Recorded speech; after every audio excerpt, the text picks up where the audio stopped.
Hola con todos, mi nombre es Pamela Vinuesa, estudio medicina en la Universidad Central del Ecuador. Este es un proyecto para la cátedra de histología con la doctora Tamara León sobre el aparato respiratorio. El aparato respiratorio tiene como función proveer de oxígeno a la sangre y eliminar el dióxido de carbono en exceso mediante la respiración.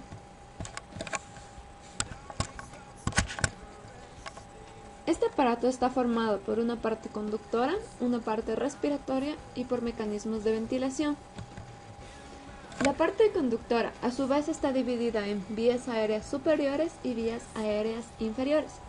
Las vías aéreas superiores están formadas por las fosas nasales, los senos paranasales y la faringe, mientras que las vías aéreas inferiores están constituidas por la laringe, la tráquea y los bronquios. Las fosas nasales se dividen en dos regiones, una región respiratoria y una región olfatoria. La región respiratoria está revestida por una membrana respiratoria y su función es entibiar y humedecer el aire inspirado, mientras que la región olfatoria está revestida por una membrana olfatoria y es el lugar donde se localizan los receptores del sentido y del olfato.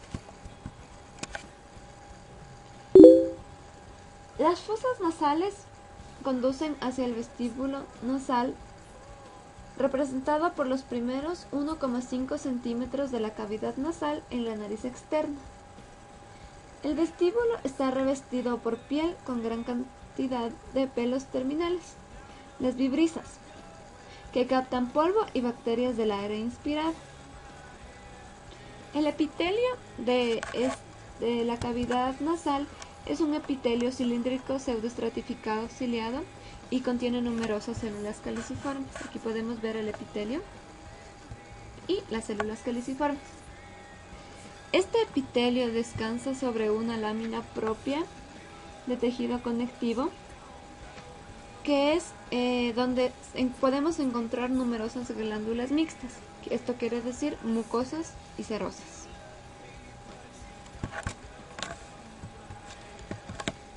La región olfatoria está constituida por epitelio pseudoestratificado, igual que el anterior, pero este es más alto.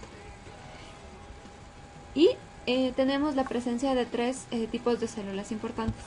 Tenemos la presencia de las células olfatorias, que son estas que están aquí, las células de sostén, que son estas que están aquí, y las células basales, que son estas pequeñas que están aquí. Las células olfatorias son neuronas bipolares con una dendrita dirigida hacia la superficie y el axón dirigido hacia el sistema nervioso. Aquí estas van a formar el bulbo olfatorio.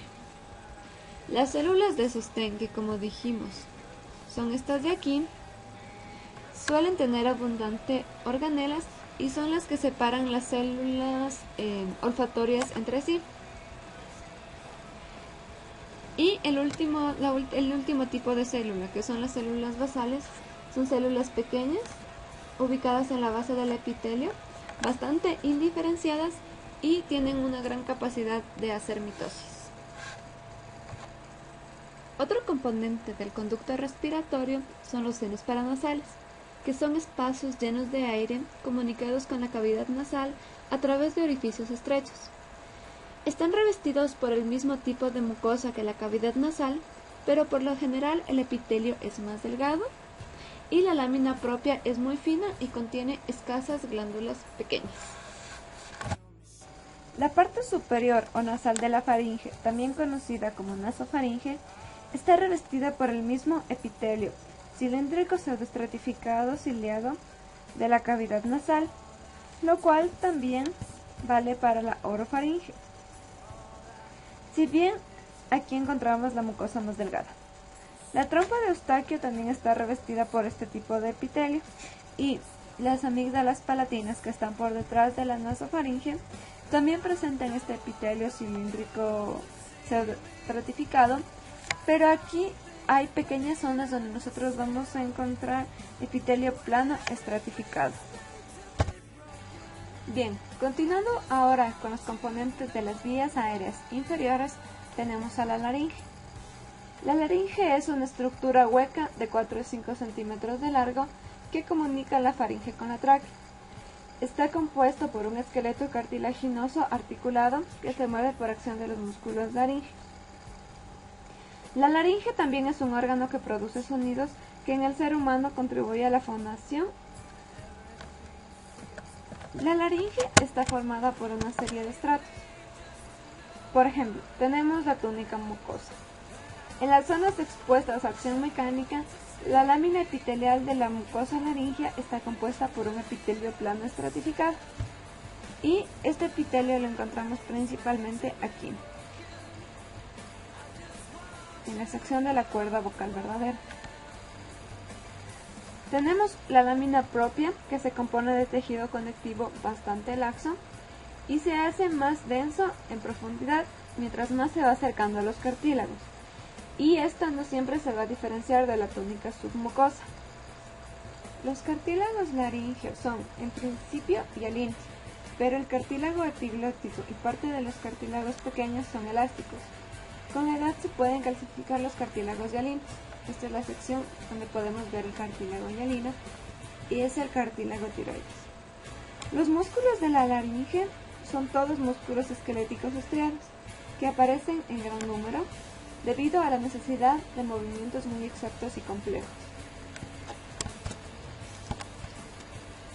La tráquea. La tráquea se extiende desde la laringe hasta la bifurcación de la tráquea, donde se dividen en bronquios principales. En el adulto la tráquea mide unos 10 centímetros de largo y tiene un diámetro alrededor de 1,5 centímetros. Histológicamente hablando, la tráquea presenta una túnica mucosa que se corresponde en principio con la mucosa de la parte inferior de la laringe.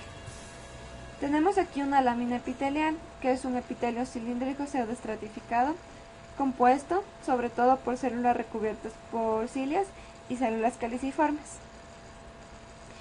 En este estrato nosotros encontramos un gran número de células que las nombraremos a continuación. Encontramos células ciliadas, que son las que poseen los cilios, las células caliciformes, que son células secretoras, células en cepillo, que son células que poseen un borde en cepillo luminal compuesto por microvellosidades. Tenemos las células intermedias, que tienen aspecto de inmaduras y son precursoras totalmente diferenciadas de células ciliadas y células caliciformes. Tenemos células basales, que son células madre, células endocrinas, que contienen gránulos de secreción, aunque se desconoce la función de estas. Tenemos la lámina propia, que está compuesta por tejido conectivo laxo. Tenemos la túnica submucosa, que está por debajo de la mucosa. Aquí encontramos las glándulas traqueales. Aquí podemos ver un sinnúmero de glándulas. El cartílago. Los cartílagos traqueales tienen forma de herradura que rodean la submucosa con las partes anterior y lateral. Los cartílagos traqueales están compuestos por cartílago hialino. Y tenemos finalmente la túnica adventicia, que está por fuera de la membrana fibroelástica y el pericondrio. Es más gruesa en la cara externa de los cartílagos. Se extiende la adventicia como tejido conectivo laxo rico en lípidos, por donde transcurren los vasos y los nervios traqueales. Bueno, para terminar con los conductos aéreos inferiores, tenemos a los bronquios principales.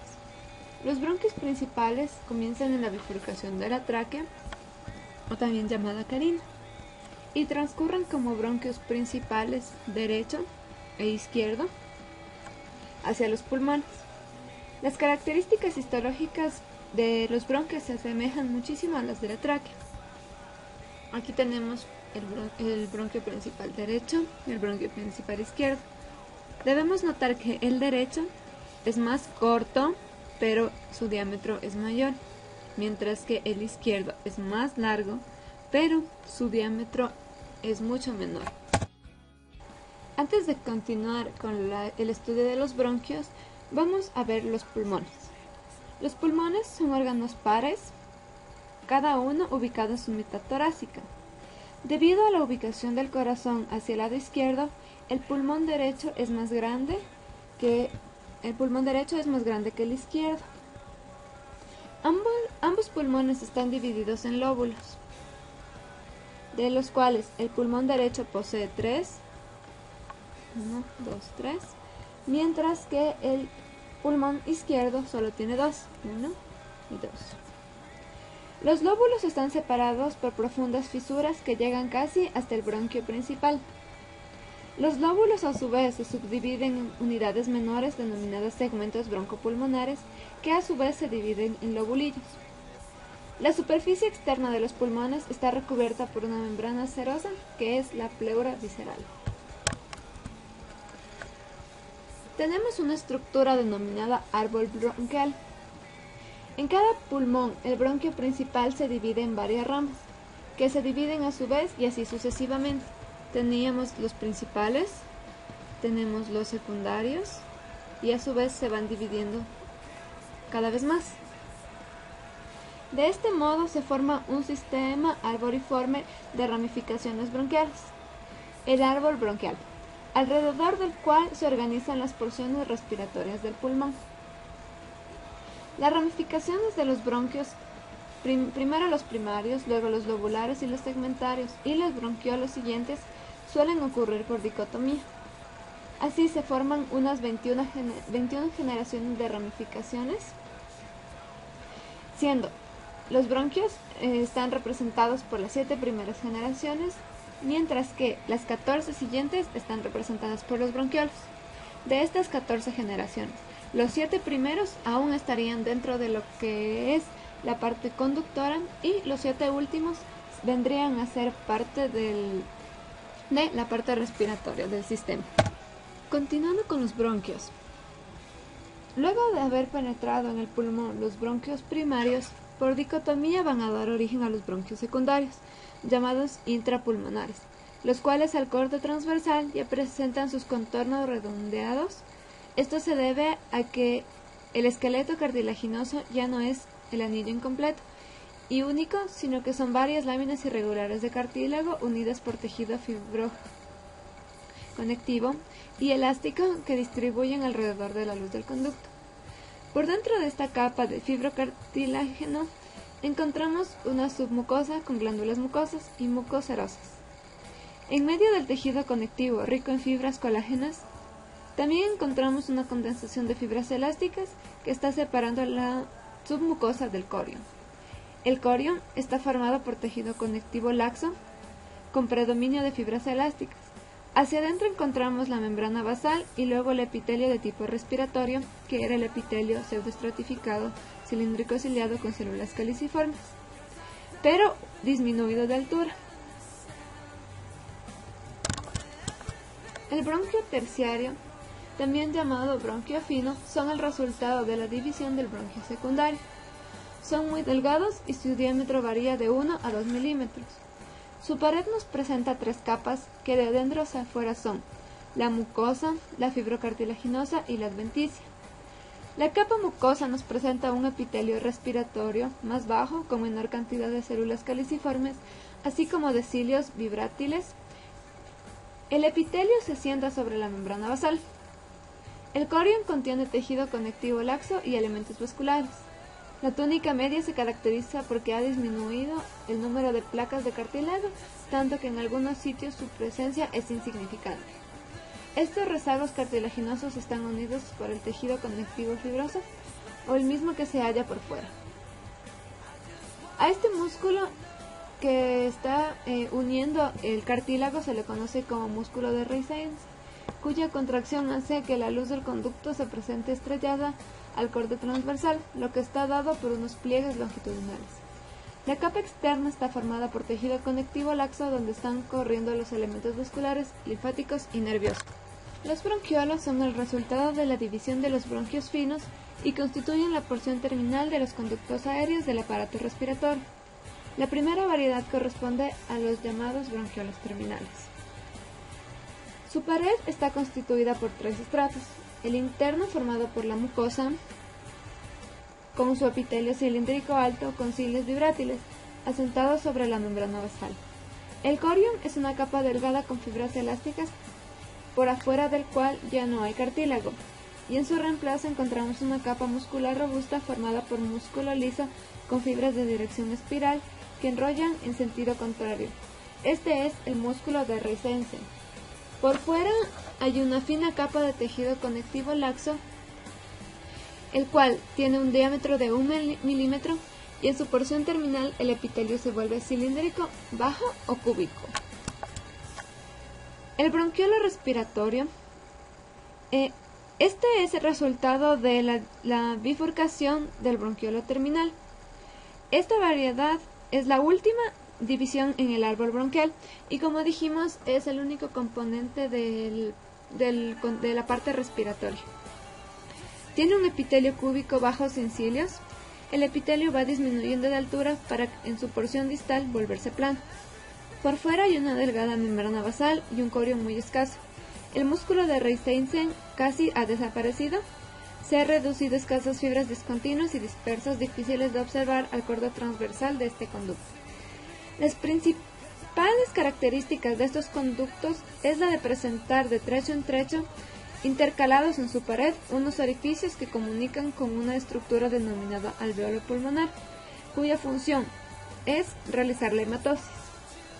En consecuencia, estos bronquiolos no solo conducen aire, sino que también respiran. Bueno, ojalá les haya gustado esta presentación y muchas gracias.